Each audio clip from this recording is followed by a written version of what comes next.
A oposição da Venezuela promete dar tratamento igual a todos os credores dos 175 bilhões de dólares caloteados pelo regime chavista.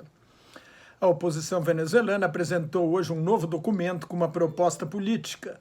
Os assessores do autoproclamado presidente interino Juan Guaidó, reconhecido pelo Brasil, Estados Unidos e outros 50 países, apresentaram planos para renegociar reclamações de empresas estatizadas, compras não pagas e bônus caloteados, sem abrir mão de revisar tudo para corrigir preços inflacionados, queixas fraudulentas e examinar denúncias de corrupção. A grande promessa da oposição venezuelana é tratar todos os credores da mesma maneira, independentemente do tipo de dívida e de que órgão público a contratou, revelou hoje o jornal inglês Financial Times. O que o governo está oferecendo é um processo ordeiro em que possamos reconhecer as reivindicações e reestruturar as dívidas de acordo com a capacidade de pagar do país, declarou Ricardo Hausmann, economista, ex-diretor do Banco Interamericano de Desenvolvimento, hoje professor da Universidade de Harvard, nos Estados Unidos, e assessor da oposição venezuelana.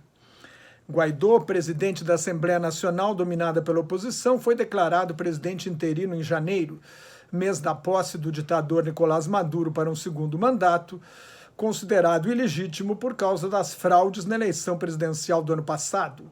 Desde então, Guaidó fez 3 tentativas de derrubar Maduro, sem sucesso. O ditador ainda conta com o apoio da cúpula das Forças Armadas. Ontem eu disse que, sem a expectativa de recuperação da economia, com o fracasso das manobras da oposição, os credores cercam os ativos da Venezuela no exterior para garantir o pagamento, pelo menos, de parte das suas dívidas. As dívidas da Rússia e da China, as duas grandes potências que apoiam Maduro, serão examinadas separadamente. O mesmo pode acontecer com os bônus da empresa estatal Petróleos de Venezuela, S.A., a PDVSA, com vencimento em 2020. A PDVSA tem o controle acionário da Citgo, uma empresa sediada no Texas que refina o petróleo venezuelano nos Estados Unidos. A Venezuela está devendo tudo o que teria de pagar, ou praticamente tudo o que deveria ter pago desde 2017. As sanções impostas em janeiro pelo governo Donald Trump, congelando os bens da Venezuela nos Estados Unidos e colocando-as à disposição do governo paralelo de Guaidó, impediu uma renegociação. As sanções impediram uma renegociação das dívidas. A oposição adverte que só as dívidas em que houver acordo entre ambas as partes quanto ao montante serão incluídas nas primeiras renegociações. O que depender de arbitragem ou de processos judiciais será objeto de investigação. Dívidas contraídas em transações corruptas dos governos Hugo Chávez e Nicolás Maduro serão excluídas. A maior parte dos credores já se prepara para participar das negociações. Um escritório de advocacia em Nova York representa credores com 8 bilhões de dólares e já entrou na justiça. A oposição venezuelana quer evitar o que aconteceu com a renegociação da dívida da Argentina depois do calote da dívida de 100 bilhões de dólares em 2001, quando houve o colapso da dolarização do governo Menem.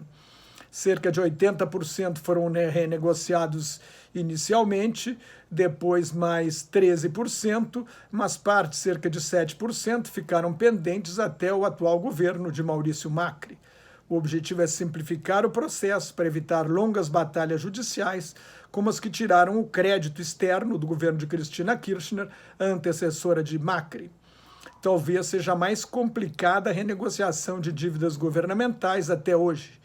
Enquanto isso, as sanções impostas pelos Estados Unidos sufocam a economia venezuelana, mas quem sofre é a população, não os altos funcionários do regime que lucram com o contrabando e a corrupção.